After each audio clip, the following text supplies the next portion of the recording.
Aleluia, aleluia. Louvado seja o nome do Cordeiro. Seja muito bem-vindo ao Imersos. Eu sou o pastor Peter Amikushi. E hoje eu quero compartilhar uma mensagem incrível com você, que está lá em Lucas capítulo 8, no versículo 38. Você pode acompanhar comigo. Eu tenho certeza que você vai ser impactado como eu fui impactado lendo essa mensagem. E mais do que isso, tudo aquilo que o Senhor tem trabalhado primeiramente no meu coração, porque começa em nós.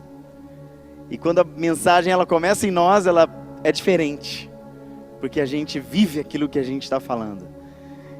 E eu quero ler com você em Lucas capítulo 8, no versículo 38. 3 momentos muito especiais e importantes, que diz assim: E o homem de quem os demônios tinham saído implorou a Jesus: Me deixe ir com o Senhor. Mas Jesus o mandou embora, dizendo: Volte para casa e conte o que Deus fez por você. Então o homem foi pela cidade contando o que Jesus tinha feito por ele. Eu quero pular com você lá no versículo 41, que diz assim: Então chegou um homem chamado Jairo, que era chefe da sinagoga daquele lugar. Ele jogou aos pés de Jesus e pediu com insistência que fosse até sua casa, porque a sua filha única de 12 anos estava morrendo. E quando Jesus ia caminhando, a multidão o apertava de todos os lados. Nisso chegou uma mulher que fazia 12 anos que estavam com uma hemorragia. Ela havia gastado com os médicos tudo que tinha, mas ninguém havia conseguido curá-la. Ela foi por trás de Jesus e tocou na barra da capa dele, e logo o sangue parou de escorrer. Aí Jesus perguntou: Quem foi que me tocou? E aí lá embaixo no versículo 50 diz assim: Jesus ouviu isso e disse a Jairo: Não tenha medo, tenha fé e ela ficará boa. E no versículo 52 fala: Todos os que estavam ali choravam e se lamentavam por causa da menina. Então Jesus disse: Não chorem, a menina não morreu, ela está dormindo. Até aí, esses versículos que nós lemos, a gente se depara com 3 situações, e hoje a gente vai ler versículo. A primeira delas, a gente se depara com Jesus expulsando uma legião de demônios, e ali depois a gente vê uma mulher com fluxo de sangue, e depois ali o Senhor indo até a casa de Jairo para ressuscitar uma criança. E isso me leva a pensar de algo. O tema dessa mensagem é exatamente isso: Jesus, continua. Sabe o que é isso, meu irmão? Eu não sou muito bom com tema de mensagem não, mas hoje o Senhor me inspirou de uma maneira incrível. Sabe o que quer dizer continua? Quando o Espírito Santo estava trabalhando com isso, ele estava dizendo sobre mim e sobre você: Ei, existiu um propósito, existiu um legado, que o Senhor Jesus iniciou esse propósito. Ele começou esse legado, e aí ele dispensou para nós, ele despojou, ele entregou para nós este legado. Por isso que ele continua. A continuação desse legado não é somente dos discípulos, que um dia estiveram com Jesus, que um dia caminharam com Jesus, mas eles começaram a dar continuidade. E se eu e você hoje nós temos a salvação, é porque chegou até nós a salvação. E agora, quem é que vai dar continuidade? Sou eu e é você. Jesus continua. Ele continua através da minha vida, continua através da sua vida. O que eu e você nós precisamos entender é que nós temos um propósito e que nós não podemos sair desse propósito. Ainda que a gente ache que o nosso propósito é o violão, é o ministério, é o microfone, é uma plataforma, mas não é só isso. Existe algo muito maior do que isso. Existe um propósito maior.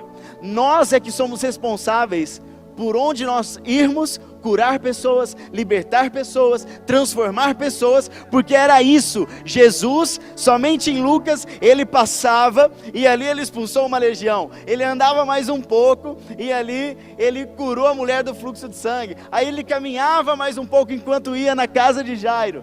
E aí ele falava: opa, peraí, são 3 situações. Sabe o que é isso, meu irmão? Existe uma expectativa para mim e para você. Existe uma expectativa. A palavra do Senhor diz que a criação aguarda.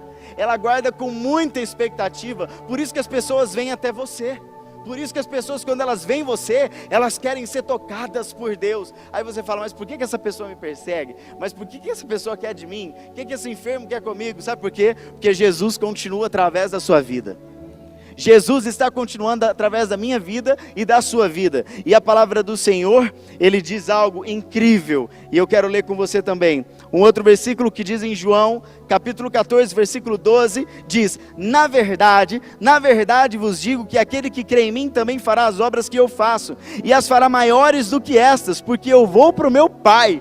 Ah, meu irmão, sabe por que a gente ainda não está fazendo obras maiores? Porque a gente está preocupado com a fofoquinha, a gente está preocupado com os movimentos da moda, a gente está preocupado com tanta coisa fútil, que aí aquilo que é válido, aquilo que constrói o reino, ele não consegue vir sobre nós, porque o reino de Deus não é para os distraídos, o reino de Deus é para aqueles que querem buscar Ele em espírito e em verdade. Ei! Meu irmão, você tem que entender o propósito, por que você está aqui, por que você nos assiste, por que você vai à igreja, porque existe um propósito maior do que os seus olhos podem ver. Talvez nem você e nem eu ainda vi, mas o Senhor, Ele tem um plano tão grande, que é para a gente tocar as pessoas. Quantos de nós temos curado, quantos de nós temos libertado, quantas às vezes nós vamos a um hospital, colocamos as nossas mãos e falamos: manifeste-se aqui, Senhor, por favor. Não é nós cristãos cheios de verdade, cheios de teoria, de teologia, é nós estarmos cheios do poder do Espírito Santo. Ah, essa tarde o Senhor, Ele me inspira, e sabe o que diz lá em Lucas capítulo 9, versículo 1 e do 2? Ele diz: reunindo os 12, Jesus deu-lhes poder e autoridade para expulsar todos os demônios e curar doenças, e os enviou a pregar o reino de Deus e a curar os enfermos. Ah, meu irmão, deixa eu te dizer algo, esse aqui é o propósito pelo qual existe um poder que já foi liberado sobre mim e sobre você. Então começa a impor as mãos, meu irmão, começa a ter ousadia. Quando você vai no culto, não fica esperando sair poder da plataforma, porque você é a fonte de poder. Eu disse algo a semana passada, eu quero dizer algo nesse vídeo. Nós não somos o fim, não somos, nós somos a continuidade, nós somos o start para a próxima geração. Eu quero deixar um legado. Eu não quero que as pessoas me amem ou venham atrás de mim porque eu tenho um estilo, porque eu tenho um culto, porque eu tenho... Não, isso vai passar e eu vou passar. Mas eu quero que as pessoas, elas corram sim, porque elas veem em mim uma resposta de cura, uma resposta de libertação, uma resposta de transformação, uma resposta de amor. Isso é maior do que eu, é maior do que você, porque não depende de nós.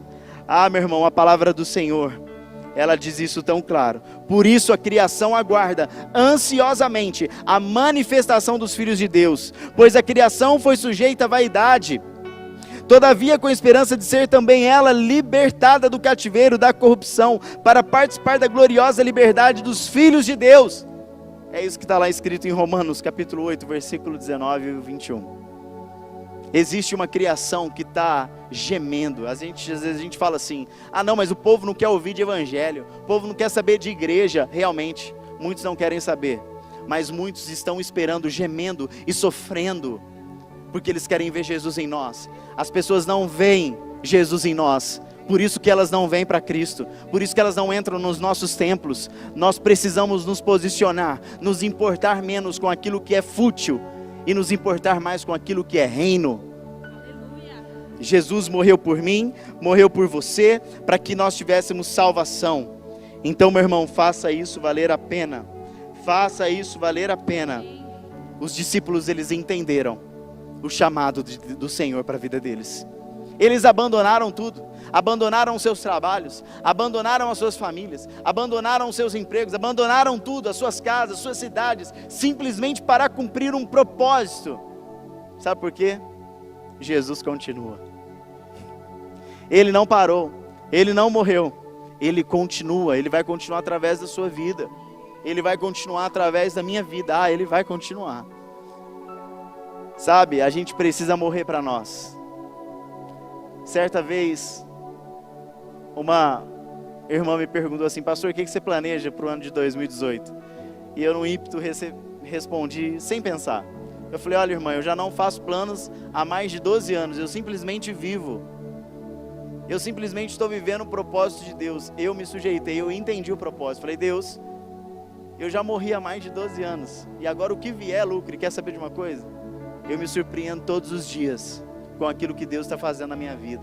se eu vou ter um carro, uma casa, se eu vou casar, ter filho, se eu vou morar numa casa muito boa, não. Ah, meu irmão, isso para mim não importa. Talvez você que nos assiste acha que a gente mora em mansões, acha que nós temos uns carrões. Tem nada, irmão. Não se ilude, não. Todo mundo aqui pega busão mesmo. Todo mundo aqui pega Uber mesmo. E quer saber? A gente está mais preocupado em estabelecer o reino do que ter grandes coisas materiais, porque tudo vai ficar aqui. Quando a gente se liga no reino, a gente não quer saber de posição.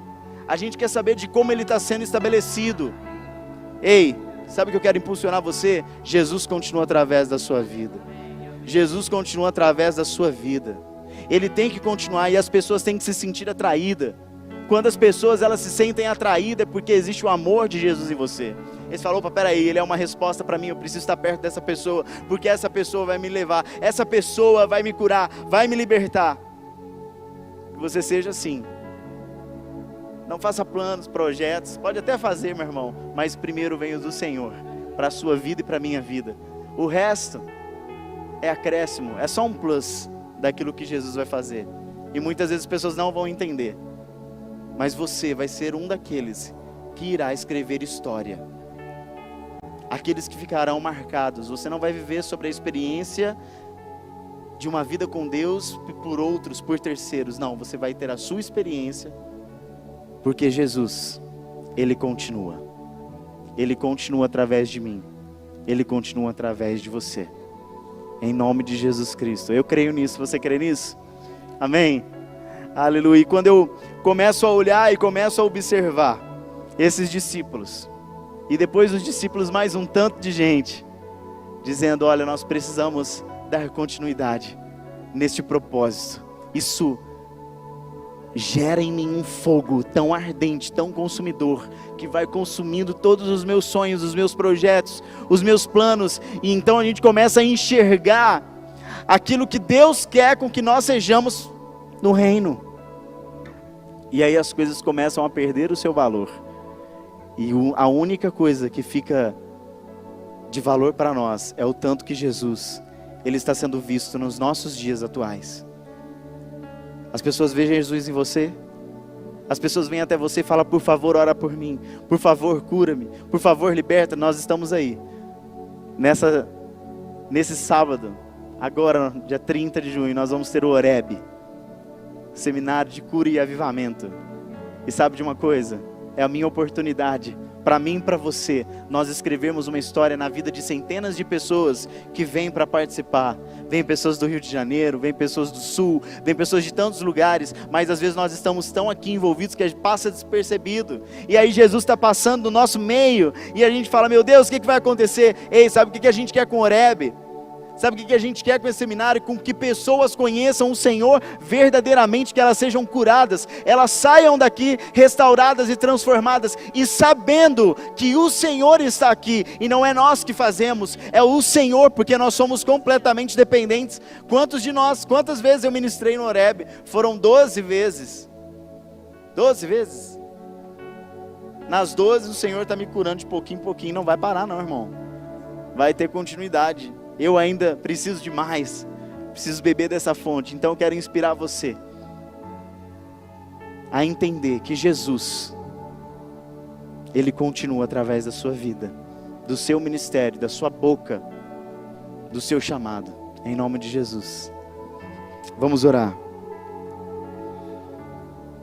Pai, nós te exaltamos, porque nesse meio do caminho muitas vezes nós temos Pai, esquecido do propósito final. Ah, Pai, quantos de nós estamos aqui hoje, ou quantos estão nos vendo, nos assistindo, nos ouvindo nessa hora, e que por algum motivo se esqueceram do propósito inicial, pelo qual o Senhor nos formou, mas hoje o Senhor diz, filho, filha, não esquece do propósito inicial. Ah, não é o seu casamento, não é a sua faculdade, é estabelecer o meu reino, é por isso que eu te chamei. Ah, quantos improváveis, assim como eu, nos assistem hoje, nessa hora, e que dizem, Pai, como eu vou fazer isso sendo tão pecador?